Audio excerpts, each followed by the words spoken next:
Hello, hello. A big surprise for you all. So you're expecting George. George is not here, and I think it's the reason why you started late. Is he not? Yes, it is. It is. It I- is. I got you in charge. It is. Because- No. George was supposed to be here virtually, but Yes. our producer managed to No. make a kerfuffle.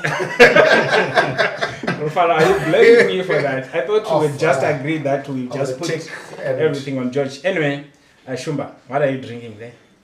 As always, this side of the table has something very interesting. Okay. South African wine, a Malbec. It's one of the 6 grapes that they use in Bordeaux blends, and this one is famous for being very dark and having strong tannins. So it's a pity I'm not sharing it with anyone, or maybe it's a blessing in disguise. I don't think you Cheers, enjoy. George. I don't think you enjoy sharing.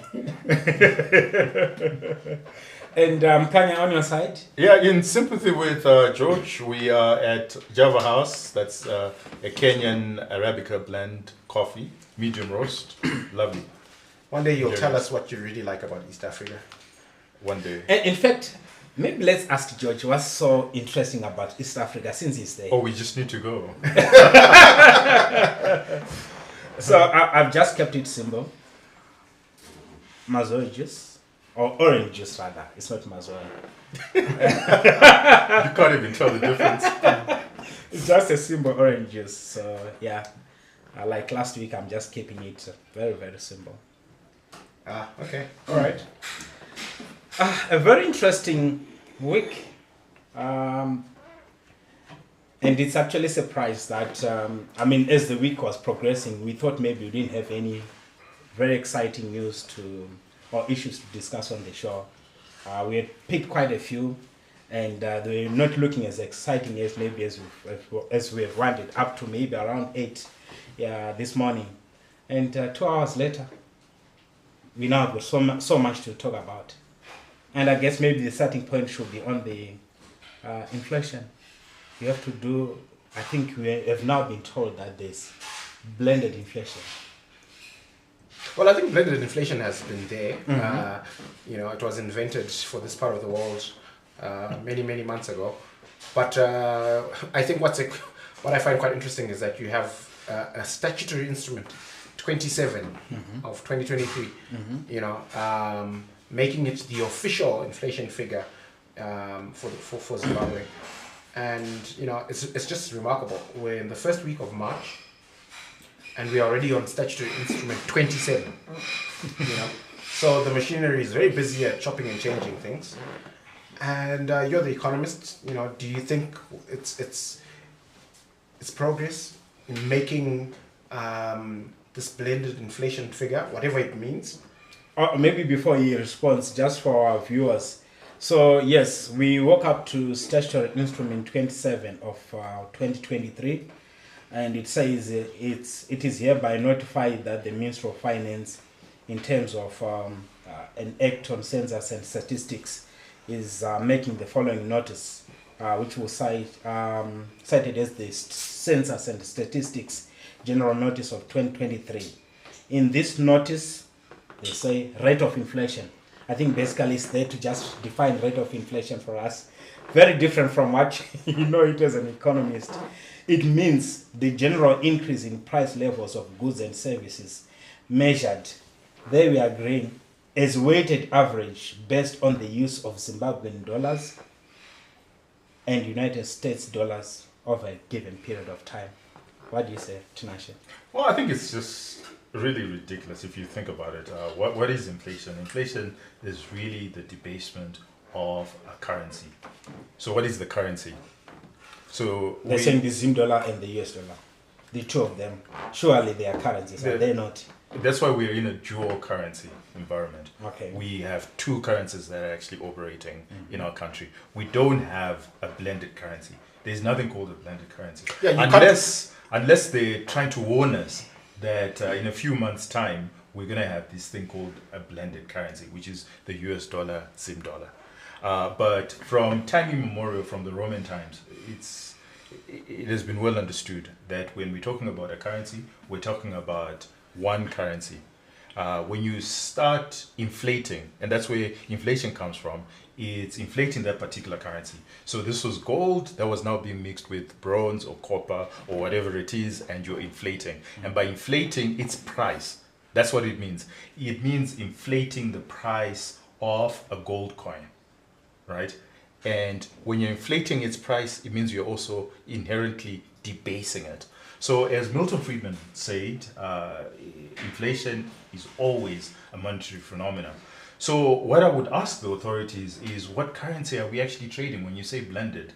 But it's very clear from the monetary statement that they released in February that this is the way that they're going. Very fortunate for us that we have people like Steve Hanke, who actually has an inflation on the Zim dollar. So we know that the inflation rate on the Zim dollar is actually 500%. And I think that going in... So are you saying we have to be using Hanke? He tends to be very, very aggressive with these numbers. Remember what inflation is. Maybe let's just step back a bit. Inflation, the CPI, is a proxy of inflation. It is not the inflation, right? We need to be very careful there. So CPI, Consumer Price Index, is us as government or whoever trying to predict how much debasement has happened to a currency. And we're saying that the closest proxy we can have is a consumer basket of goods. But there are many other proxies. So for example, we've got the PPP. If you remember when you did Economics 101, the purchasing power parity.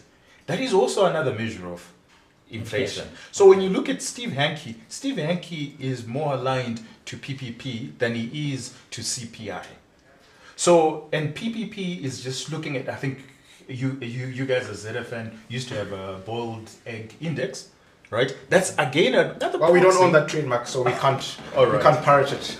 Okay, but that's another proxy. All you're saying is you could have many proxies. Some proxies use the productivity index, so from the producer side and less from the consumer side. These are all proxies, but inherently what we're trying to measure is debasement of the currency. Okay. But I tend to agree with Ranga's take on Steve Hanke. I think he tends to be very aggressive. What are you basing it on?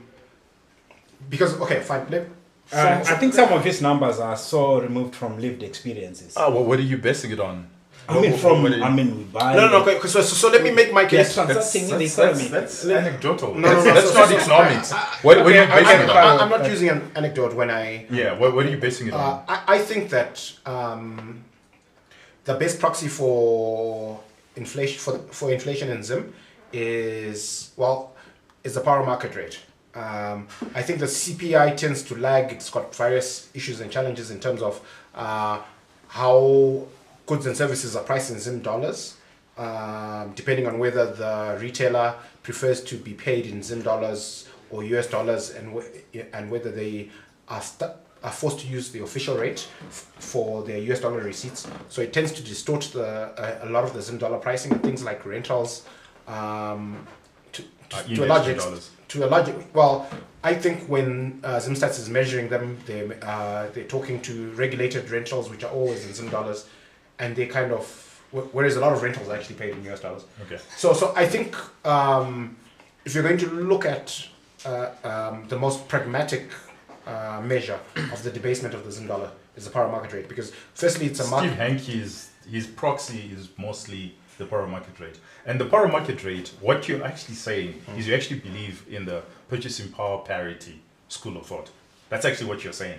No, that's not what I'm saying. Well, I'm telling you in economics, that's what you're saying. Because what you're saying is the CPI has a leg and has inherent structural deficiencies, whereas what you tend to find with the purchasing power parity, you're saying that if you brought in $1 last year, if you brought in a US dollar from wherever into this economy, what did you manage to buy? If you were to bring in the same exact dollar today, what are you able to buy? So what's the difference? Yeah, and that's purchasing power parity. So let me push back on purchasing power parity, because what you'll find is the big formal businesses that are regulated and want to follow the law, right? If you walk into a place that sells burgers, for example, you'll find that if you ask them the Zim dollar price and the US dollar price, the effective rate that they're using is the official rate, right? But if you walk into a small owner-owned owner That's not managed. true, but I'll let you continue. You know, well, I'm not going to name names, but the big chains basically, they'll give you a US dollar price sheet, but if you choose to pay in Zim dollars, they're using the official rate. But a small owner managed burger place will be using the power market rate. So if you work out the purchasing power parity, if you use PPP for the burger place that's using official rate, you'll have a different price, US dollar price for a burger than the owner managed small shop that's using power market rate. Again, where you're confusing is you're actually looking at it from CPI versus producer price index.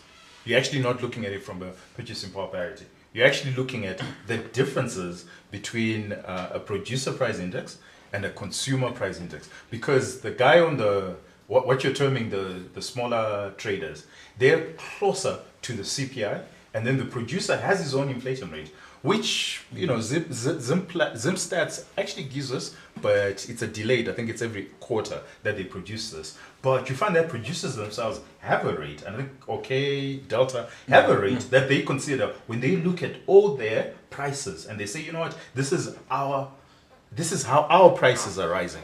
And that's why they're also trying to predict, that's also a proxy. Yeah, I remember back in the day, Right. the OK number used to be quite popular with analysts. Exactly. Their measure of inflation. And they're measuring from their perspective, and I'm saying that that's not PPP. PPP is simply saying, you know what? Last year, if somebody dropped from Mars and they had US dollars and they came to Zimbabwe, and this is how much they were able to buy. Today, the same person, if they were to come back again into Zimbabwe, this is how much they're able to buy. That's what purchasing power parity just says. And it's just saying that the difference, unless you can explain it through economic growth, right? At the very basic, that's the debasement of your currency. Because it's the same US dollar, right? What has changed between last year and this year? It's the same US dollar. Yeah. So what has changed is what you're able to buy. And what you're able to buy is pretty much because of how much you've actually debased the currency, the local currency. So purchasing power parity compares the buying power of one currency to another currency, which I think whether fortuitously or whatever, what the Treasury is actually trying to prove to us is actually that we should actually compare our dual currency and see how they're relating to each other. Because somebody was earning $200 US last year. How much or what sort of goods were they able to buy? Today, what's the difference? And I think that that's what we should focus on. But this is the bastardization of economics, of normal textbook inflation. And we shouldn't be worried because this is, typical of casino economics. But I think that for those who are reading textbooks, let's be very clear that inflation is the debasement of a currency. So which currency is being debased by a blended rate? But Tinashe, we are using two currencies, the US dollars and the US dollar and the Zim dollar. And both of them are susceptible to debasement, right? They're both fiat currencies. Yeah, that's correct. Yes. So what was supposed to be the best way of representing the debasement of the local US dollar? Because if we can still measure it. If you talk to people right now, they'll tell you that the US dollar prices are also changing. So obviously there must be a way of measuring those changes. So Ranga, right? the minute you've accepted that we're a dual currency, yes, then you must have dual inflation. I think you're being generous to Ranga. That's a non sequitur. No. Let me finish. If you walk into a coffee shop today and you order a cup of coffee and water, and you get your bill, you ask the question, what's the US dollar price? What's the Zim dollar price? Nobody is asking what's the blended price. This blended price is an abstraction, it's academic, it has got no use on the ground. If you're sitting here, even academic. If you're sitting here doing a budget for the next 6 months, right? What's useful to know is 76% of our economy is now dollarized, 24% is in Zim dollars. So you say, okay, fine, what percentage of our sales as a business is US dollars? what do we think is going to happen in that currency over the next 6 months, and you do the same for. Nobody's saying, right, this is the blended rate, so our budget in blended So I'm No, okay. no. So but I think where I disagree with you guys, I think there are times where you have seen a scenario where the Zim dollar is inflating, and also at the same time the US dollar is probably inflating, but at different kind of rates. So in the mind of a household, they want to gauge the general price movements. Surely isn't there so they a can scope? In your mind, you say generally things are intuitively exactly. a blended rate is useful. Is that what you're saying? I think so. I'm trying to understand why they. okay, guys, let's not skirt around the issue, because I think this is the problem with Zimbabwe. Okay. That we need to go back to normal, ordinary thinking. Okay. Let's not create problems where there are no problems. You can have a US dollar inflation, and Zimstats In fact, actually we used do to. have a US dollar inflation. No, they stopped producing that, and they kept on using this blended rate. But we used to. Zimstats actually, at the beginning, used to have a US dollar inflation, and they used to have a Zim dollar inflation, which is perfectly fine, because it's a dual currency, and you could have more, right? Because all we're trying to do is, remember, okay, let me go back. What is inflation, Ranga? You can tell us where they come. No, because you're making don't making want to- adjustments. We don't want to mess it up for you, but No, no, whatever in your definition mind. of inflation that you have, Tinashe, Yeah. I still think there's some argument that can be made For because- blended rate. Okay, so if this is the inflation for Zim dollars, and this is the inflation for USD, and you're saying 25% of your transactions are in this currency, which is inflating at this rate, and then 75% of your transactions are inflating at this rate, why can't you create a weighted average number? Mathematically, it's possible. Of course Because it is. Hey, But, so that's but exactly what they've you done. saying that. You know what it shows us? That you actually don't know the definition of inflation. Okay. Because again, we keep on. Why is it called consumer price index? Why is it not called blended between consumer and producer?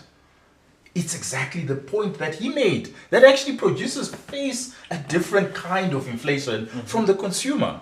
Now, consumer price index, why we're interested in the consumer price index is because we're saying that the majority of our decisions are made based around the consumer. But if you're a producer, you actually don't give a hoot about the CPI. You don't. What you're more interested in is your suppliers. And I thought we saw this during your COVID years, where it became real for producers to be worried more about their producer price index than it is about the CPI. In fact, they didn't care about the CPI. But okay. Yes, we can compute a blended inflation figure, right? But when we put together these numbers and we analyze them, right? When you're doing an analysis, you want to use the most useful statistics, the most useful data, right? There's a reason why we are not measuring how much methane cows are producing on farms, okay? Right? Because if you have that data, what are you going to do with it? It's useless, right? So if we had the blended That's a very good point. if you had the blended rate, What use is the blended inflation rate? what are you going to do with It it? tells you that on average prices in the economy Okay. are moving. All right. So if you're the accounting officer Uh-huh. for any of these companies, what use is the blended rate? I actually think for them it's more useful. You know why? You know why? How is it? Because for the purposes of inflating their numbers for hyperinflation, right? You need to have some level. We say general price levels where this, and they've moved to this level, and your prices are actually influenced by both the Zim dollar inflation and the US dollar number. I think actually the corporations were already using some sort of a blend number. I don't know whether they call No, it they were not. blended. They were not. You're actually so- making, from an accounting perspective, and you guys are the analysts, you are bastardizing accounting rules. No, And I'm actually quite surprised. So here's the thing. I'm fascinated. Zimstats announced that 76% of our economy is USD and the balance is Zim dollars. I think this announcement is about a month old, right? What was that ratio 6 months ago, 12 months ago, 3 years ago? It was certainly much So less. if you have a blended inflation figure for the end of February 2023, can you compare that to the blended figure at the end of February last year and say, oh, so this is what it means? I think that question don't direct it to Ranga. Ranga, whatever he's drinking, no. He's lost all senses. But you're right. No, I actually You're think actually right. it's just a transition because anyway, I was thinking here, does it really matter if you use blended or not? Because what we are seeing all transactions actually going closer to 100% US dollars. So at some point, what we are calling the blend number right now will actually be the number representing the only currency that we have in use maybe 5-6 months from now. No. You still think the The dollar will hold? magician's the magician's sleight of hand. This is it. This is what you're not understanding. Okay. The sleight of hand here is our actual inflation is 500%. Zimra earnings are 60% Zim dollars. Okay. Right? And the actual inflation is 500%, but the US inflation is actually negative, which is true, right? But what's going to happen is if they print more Zim dollars and it gets to, let's call it 2,000%, just for, I'm just indulging here. What do you think the blended rate will be? It will be far less. So you stop publishing the Zim dollar inflation. When did this happen? Before you know this. When was the last time this happened? When they said we're not publishing inflation rates again. When inflation was 800, when it was, they said, oh no. So not This just is- 2008. It was 2018 or This 2019. Yeah. But For a year we 2008, didn't. but 2008 Yeah, but the last time it happened was more recent. Was more recent. Yeah, But yeah. it's every time when the data is not aligned to what they want to say politically. But I don't So- think they've got a sinister motive. It's just that you can't make sense. I think you're being overly generous. No. I think it's just it's just the confusion in the economy. so- How do you deal with so, current- I'm not Ranga- gonna guess their intentions. Okay. But I'm gonna just ask you. Let's have a thought experiment. Okay. You got a call from a guy in New York who's thinking about investing in Zim for some reason. Okay. They like Delta and they say, listen, I need to Bye. I need to look at their numbers for the last 5 years in one currency in the way that will make the most sense for me, right? So you have the option of sending them the last summary of the last financials in Zim dollars as they were reported. You can send them in. You can convert the Zim dollars at the time. I mean the Zim dollars at the time because they've been reporting in Zim dollars all along to US dollars at the rate that makes the most sense, and you can present that, or you can use a blended. You can ask them how much of your sales were in Zim dollars, how much were in, and you can create a blended currency, and you can present your numbers in that fashion. If you were responding to that call, which numbers do you think would be most useful to that guy? No, just say I'm sorry to say that's not possible. That's not possible in This Zim. guy, my partner. I have no idea. That is not We're possible. not going to make any That- money. Okay, wait, Karukwa. I'll just say this. I'm sorry to say that's not possible in Zim because our currency is dynamic. So, just to extend- but look, that's the reality. Maybe can I unfortunately. extend his argument? Is there's somebody who has invested money and they're getting now 25% of their money they're getting in Zim dollars. Okay. And now they have to make a decision. What are they going to do with those Zim dollars? Right? If they look at the blended inflation rate, they will think, oh, it's only 100% or it's only 90%. So that's not bad. Maybe we can just keep our money in the bank. And then in a year's time, what do you think would have happened to that Zim dollar? Were they making decisions based on correct data? No, Because now what has happened is the Zim stats have actually avoided giving us the real data. So what they could have done is they could give us 3 inflation rates. They give us the Zim dollar, they give us the blended, and they give us the US dollar. So that whoever is actually getting Zim dollars, I like that. right? Whoever is getting Zim dollars is making decisions based On the number that relates to relates to that particular currency. Whereas now you're being given Zim dollars, 25% of your earnings, you're being given Zim dollars, and you have no clue whatsoever what's going to happen to those Zim dollars. But the average person, as soon as they get Zim dollars, they convert into No, we're talking about into the strong of the blend. a lot of the companies can't trade on the parallel market, yeah. right? A lot of our pensioners, in fact, tons of your pension fund money, they're receiving 70% of their money. I think Tinashe makes a very valid point. And what are those people going to do with those Zim dollars? from a faith and confidence perspective, right? Because you want to produce information that's as useful to the consumer of that information as possible. And so even if, there's a universe in the multiverse where what Ranga is saying makes sense, right? Why not report this new blended figure alongside Zim dollar inflation and US dollar inflation, and then the user of the information it makes us look bad. can So there you go. Okay. The penny is finally dropped. So that's why Steve Hankey's becomes extremely useful, because I think that whoever is getting Zim dollars must now be judged based on Steve Hankey's index. But the problem also, Tinashe, is because of sensational reporting and sensational journalism.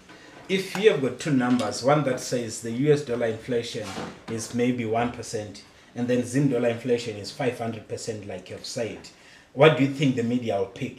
And it creates some sort of negative. Actually, no. It gives a negative picture. So if you are running the PR of government or treasury, surely you'd want a situation that better reflects what you think is the.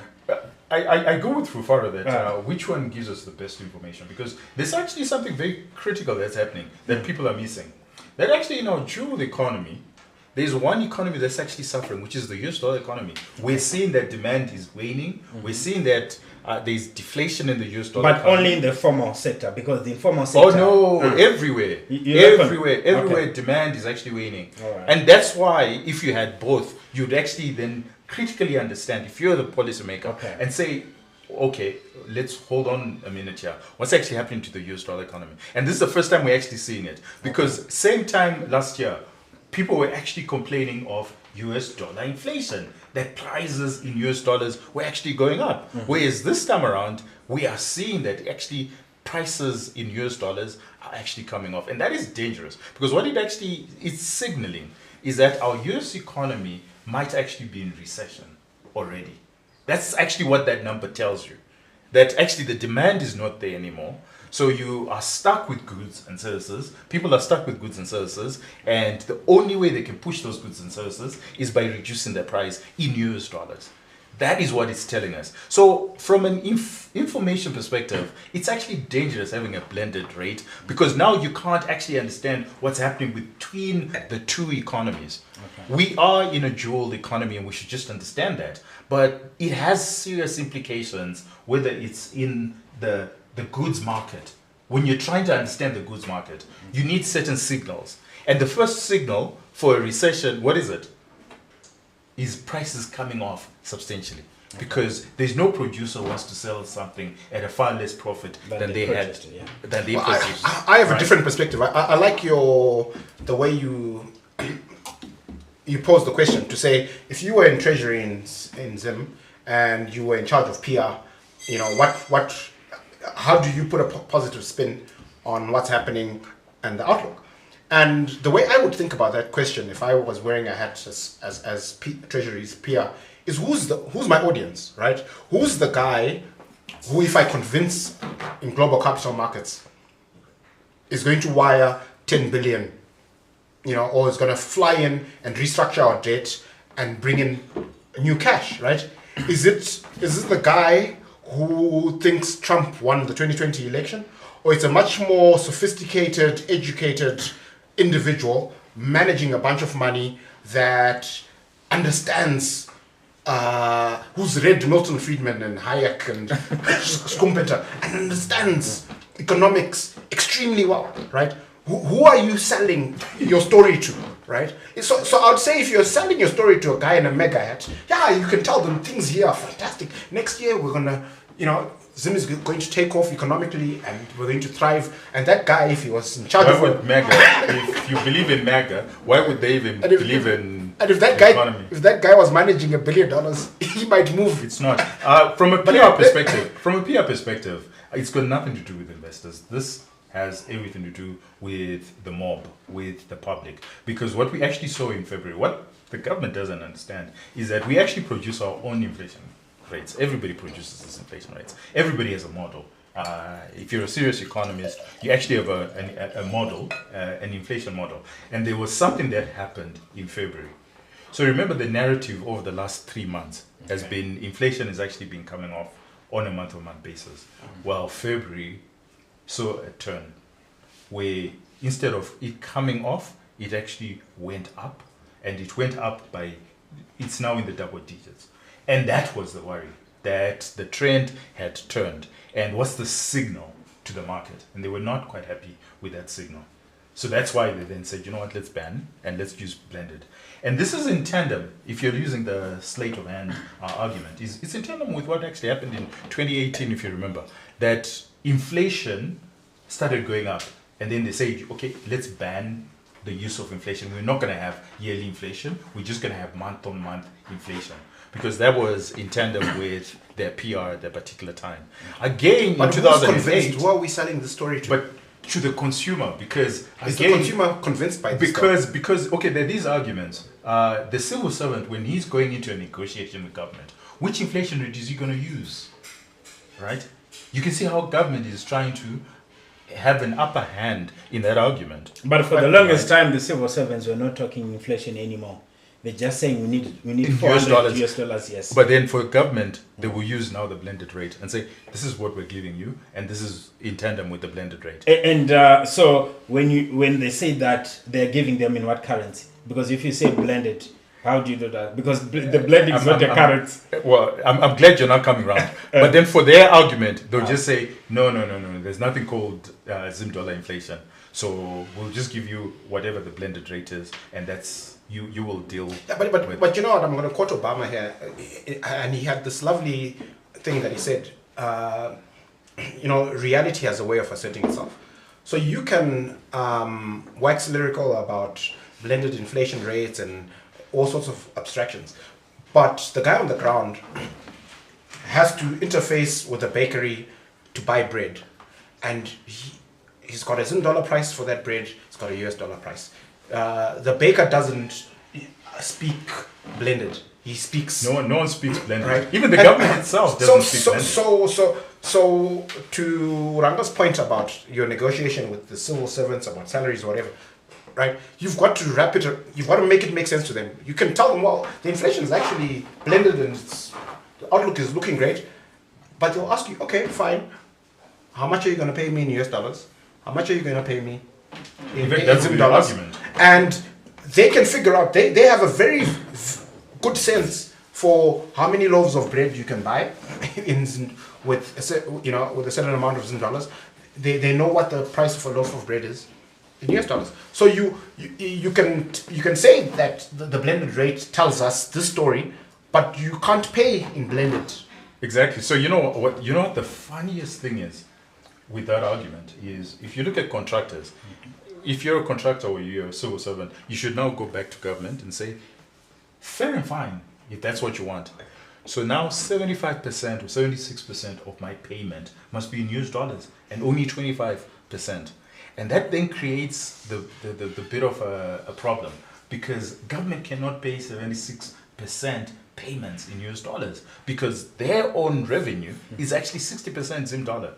So they're actually trying to get away with that, because now GMB, a farmer must go to GMB and say, you know what, this is what the government has said. So it must be 76% in US dollars and 24% in Zim dollars.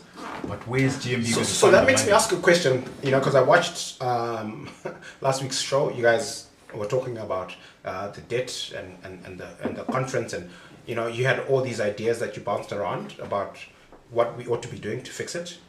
And then one of the wonderful nuggets that landed in our inboxes today is that the blocked funds, people who are owed blocked funds were given zero coupon treasury bills.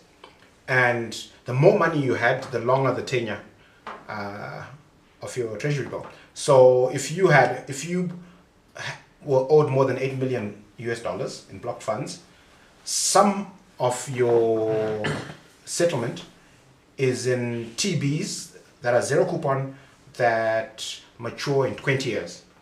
And, so I was, this piqued my interest, and, I did a bunch of homework. And so it turns out US dollar inflation as at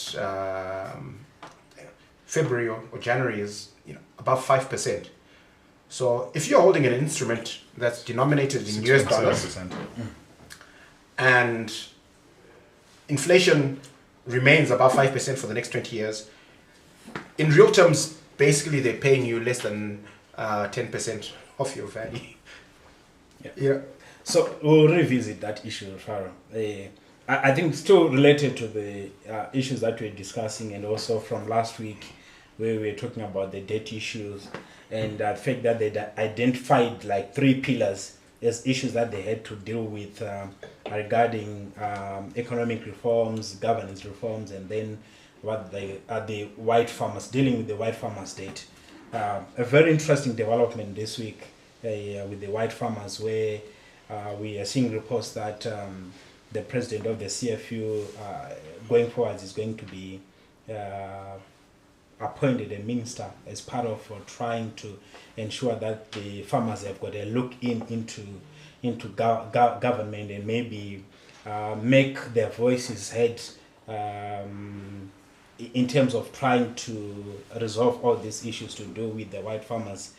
Can we say government is actually looking at these farmers' issues seriously now, and maybe the issue of the compensation of the white farmer is something that we could possibly see in our lifetime?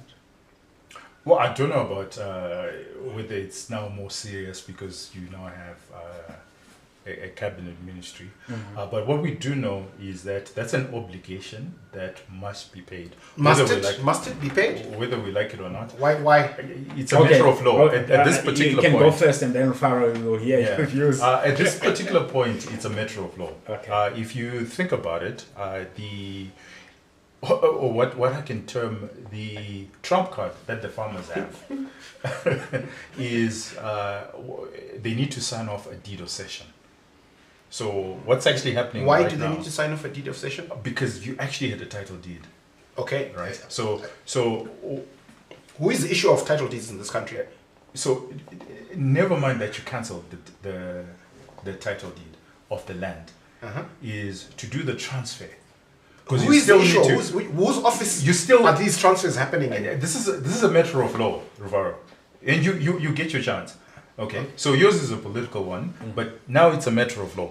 That the matter of law is the farmers must actually sign a deed of cession because they were prejudiced. Not in terms of the land, because as far as the land is concerned, our constitution is very clear.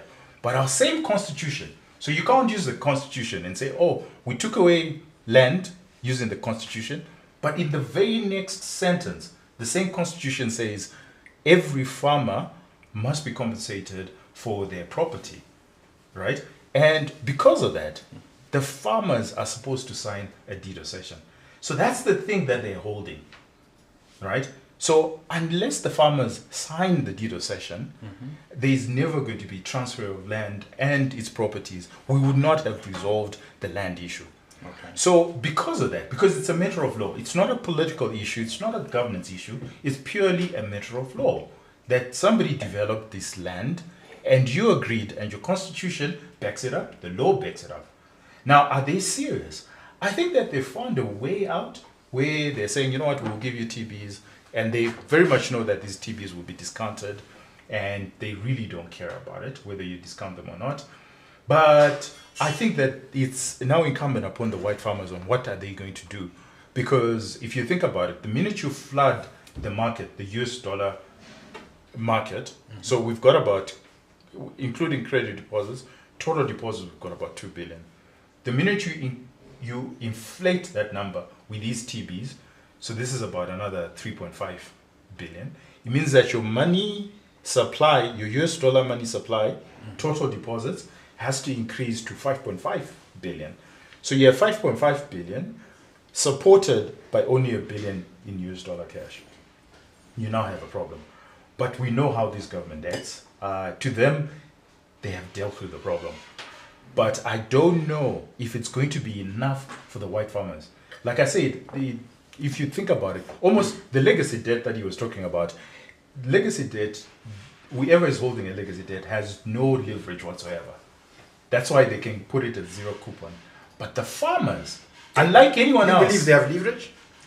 The farmers, as long as the farmers don't sign the deed of cession, it means that this land problem is going to be with us for 100 years. And it doesn't matter, because even in 100 years, their descendants will be able to. And I think that that's how the farmers are looking at it. The farmers are saying, you know what, it's game over for me. You know, I'm 80, I'm 90, but you know, Okay. that at some point this country will come right. And when it comes right, our kids and everybody, and they're very strong. The farmer community is very strong, and they know these things. They know that they hold one thing that the government wants, which is the sign-off for the deed of cession. So as long as they have that, they don't mind. They can wait until, 3-4 generations, and it will be resolved then.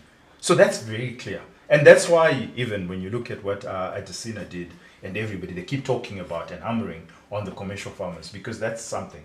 The legacy debt, unfortunately, they don't have anything against the government, but the farmers do. And they will use that until they get their full 3.5 billion. I don't think they will agree when they clearly know that.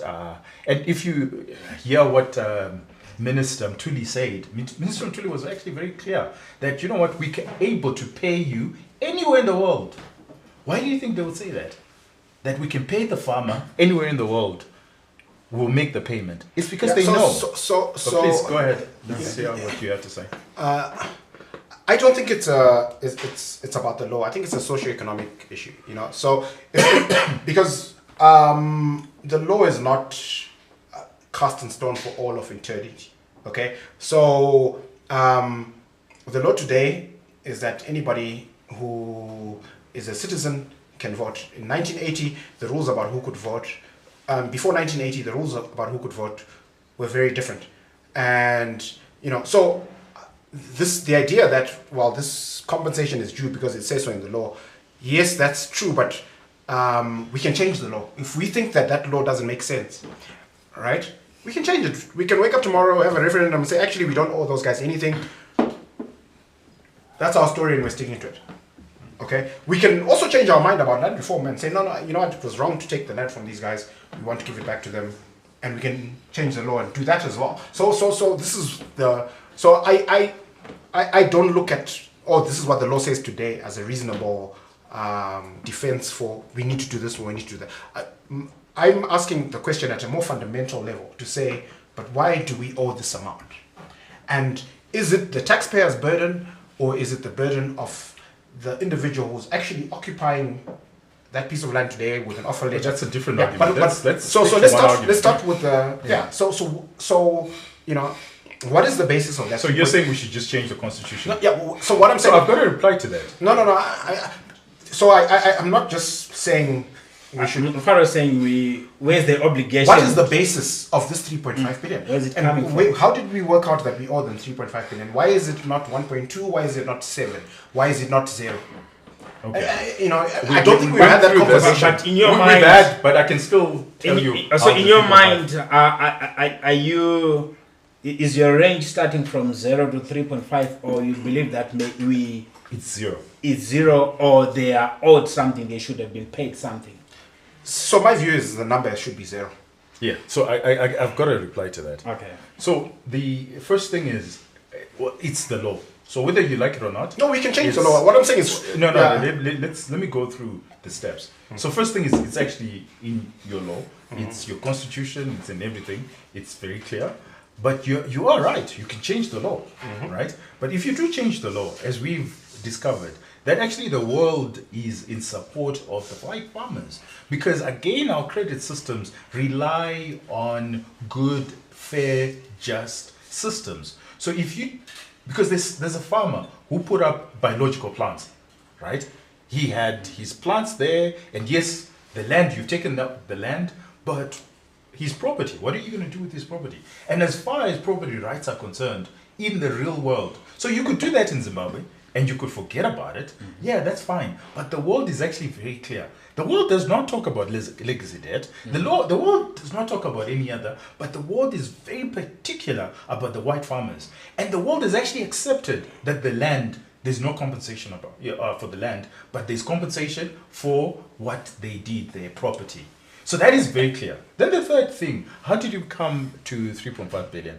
Maybe the audience is also not aware, and I can shed a bit of light, is the government, this thing has been going on for 10, 15 years.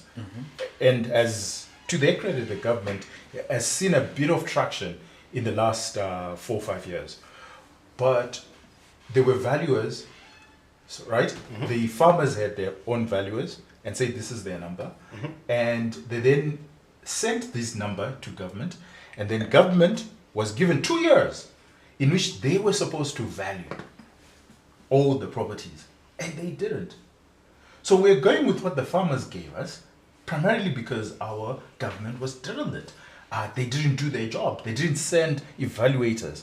But to be fair to the government, how do you know how many tractors were on a particular farm then, or how many plants, or what was the property, what was it worth, right? So there are those issues So that we have to contend with. You say so that's how something's- we came to the 3. you say some things that make sense, and No, it's not about making sense. It's about but you know, but there are contradictions in what you're saying, right? So if you want to, if you're saying, look, we want to plug into the global financial system, right? Credit markets, other capital markets. We want to be a country in good standing in that space, right? With all our other creditors, we haven't behaved like we care. So why do we care about this 3.5 billion, right? There's a contradiction there, because if we're saying, let me finish. If we're saying we need to do this properly so that the rest of the world says, you know what, Zimbabwe is kosher, we can do business with them, we can create lines, we can invest with, right? Why have we been so reckless and irresponsible with our other creditors, if we can? And if the, you know, so to me, there's a lot of hypocrisy. There's a huge contradiction. But I don't think the farmers are. You could just see them as creditors. exactly. How are they different? Not. No, they're not. There's Not. actually there's That's a what history. you're not realizing. Obviously, you can't discount the whole history about how we ended up displacing them from the land. So obviously, it has to be looked at from that whole holistic point of view. So that's why even when we're talking of debt resolution, the issue of Farmers Farmers it's is a separate. standalone. It's a separate yes, issue. and it looks like it's so important that if that is resolved, it could actually unlock Everything else. Everything else. And So- to support Yeah, to so support if- you, and to, remember how we got to the international, because you said we don't care about the law, we don't care about the constitution, we can change it. And I'm just saying, and I'm glad that I didn't say we don't care about the law. We didn't say we don't care about the law. you said I'm you saying can change. we need to. Our policy has to be based on sound principles. And if the law is inconsistent with sound principles, we can change the law. We And can I'm change saying, the I'm saying, constitution. Yeah? you can change the law, you can change the constitution, but the international world will still say what does our law, right, as the international community, what does it say? And our law says you must compensate them for their property. That's what the international law will say. Never mind that you, in your own jurisdiction, you changed it. But you know what? This was Mugabe, this was ZANU-PF, and they were reasonable enough to say that, you know what, we're taking over the land, but we will compensate you for your Improvements. property. So, and I think that's a just way of looking at this thing.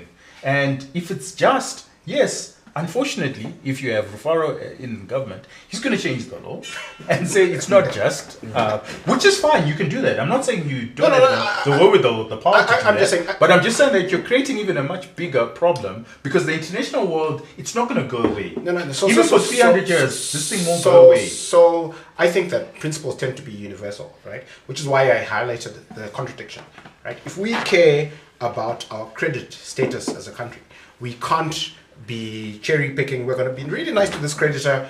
These are the creditors we actually don't care. And but we actually, did you listen to what Ranka was saying? And this is separate. I think the level of risk that are assumed by a creditor are different from those that are assumed by someone who had invested on the land. You see, and because these people, like what Mukanya is saying, they actually title deeds. Exactly. And also, I'll push back based on historical data during the GNU between 2009 and 2013, right? First, we didn't make. But, can I finish? Let me finish. But you haven't replied to his argument. I'm getting to his argument with my example to say we hadn't agreed on a number, let alone even discussed making an offer and paying anything during the GNU. But there was so much euphoria about Zimbabwe as an investment destination that all this FDI money came in. All these credit lines were drawn by our banking sector, right? And even in 2010, there was this announcement of an indigenization law which stated that 51% of all businesses ought to have an indigenous partner. Money still came into the country. We still enjoyed economic growth. So I hear you when you say, well, look, the world won't do business with Zim and invest and extend credit until we resolve this white farmer improvements issue. And I'll present the GNU period as my exhibit A and say, well, and I'll say that you haven't looked at the numbers. Because a lot of the money that actually came during that period, it was actually domestic savings. It wasn't international savings. The most we've actually had was 2018 when we had 750 million coming into the country. That's like the most. Otherwise, on average, we get about 200 million coming in as FDI. And the reason why it's not coming in is primarily because of rule of law. And the other thing about, we've been getting money from Buccaneer creditors, and those Buccaneer creditors are also running out of patience with us. So once we're through with those Buccaneer creditors, who else do we have?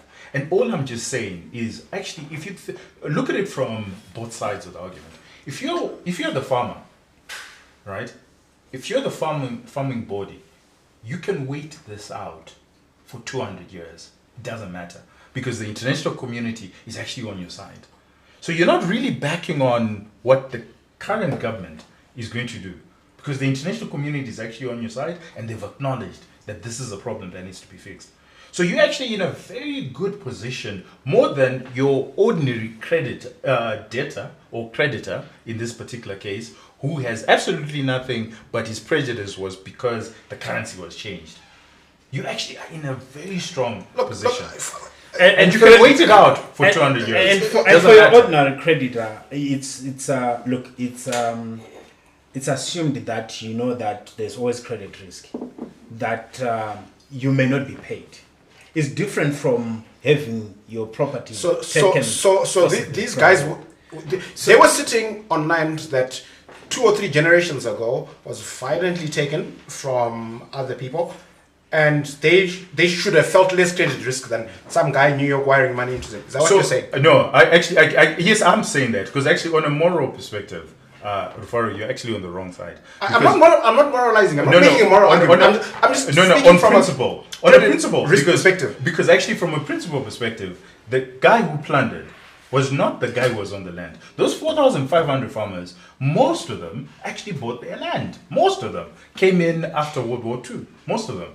But fair enough, the world and its morals said it's unjustified just because of the color of your skin. It's unjustified that you occupied this land because your predecessors, whom no one was related to. I mean, if you were British and you came in after World War II and you had no relation whatsoever to the guy who planted, to the pioneer column, and you can prove that actually I paid money for my land, Unfortunately, And No, I'm not and the moralizing only international. reason No, that no, you you- I have no dog in this fight, by the way. I'm just being a devil's advocate. yeah, right? but you're not making sense. No. What I'm saying, okay. what I'm saying is, that Okay. if you're a creditor, right? You're not. If you're a creditor, We're there's saying this relationship is beyond creditor debtor. Okay, Rufaro, I think It's beyond. Okay, on And this- the same guy has now agreed that, okay, I know I bought my land.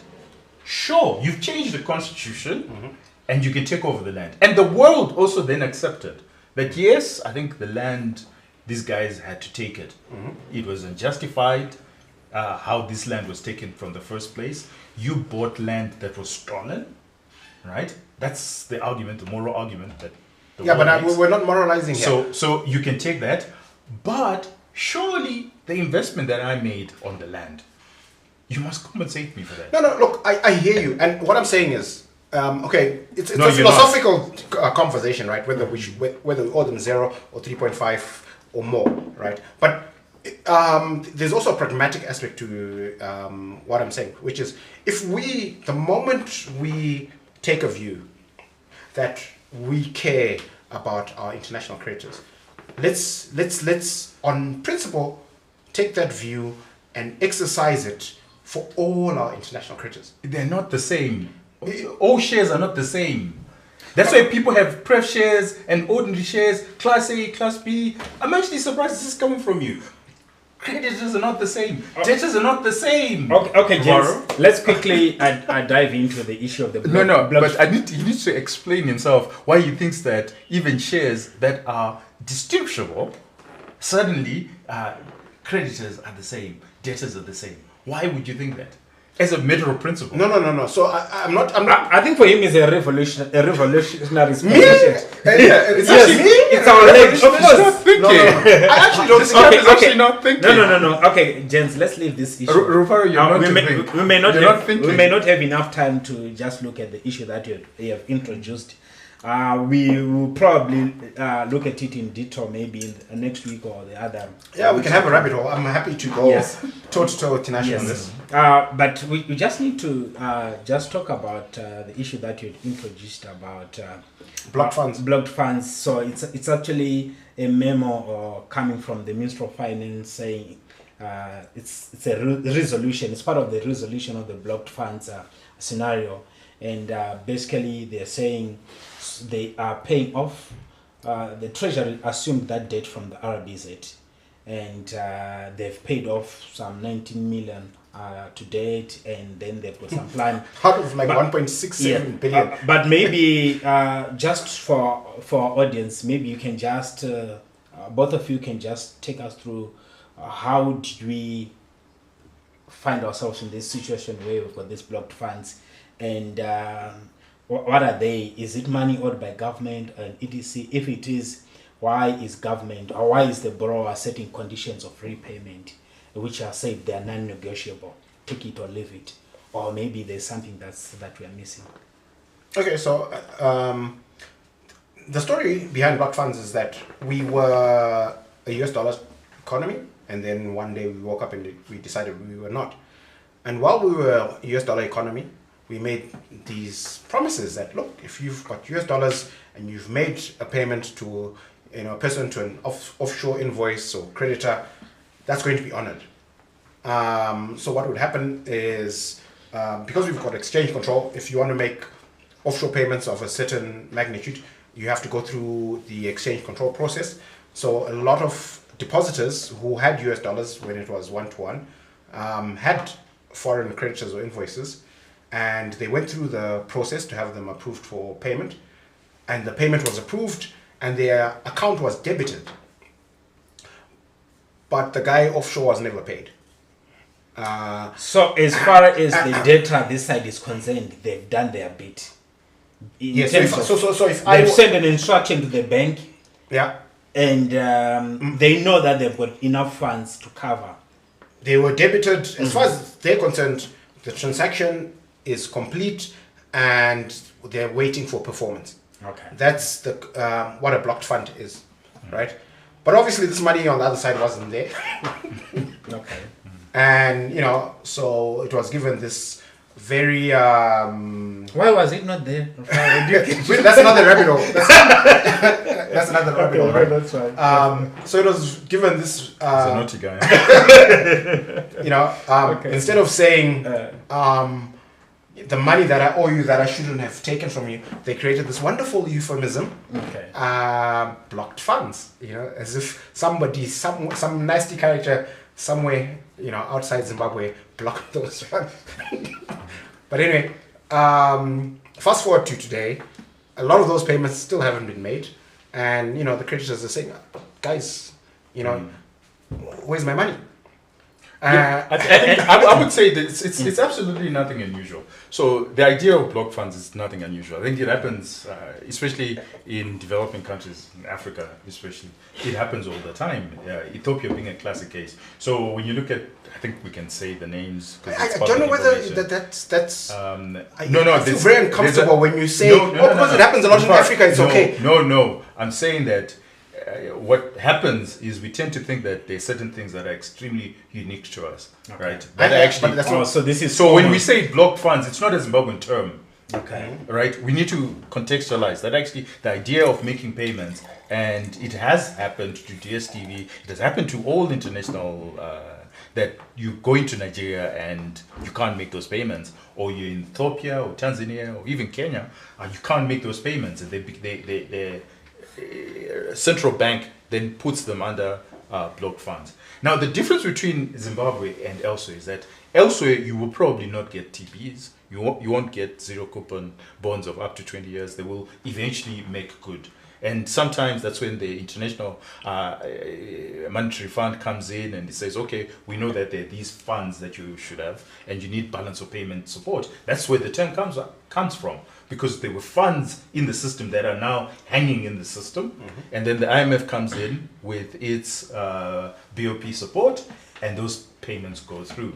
So Zimbabwe is in a classic case where, and this is the point I actually wanted to make, because I just wanted to give a bit of color, is that the authorities think they can behave the way they behave with domestic savers, with domestic currency. They think they can do the same with international. You cannot. So while they have. No, it doesn't mean that it will hold.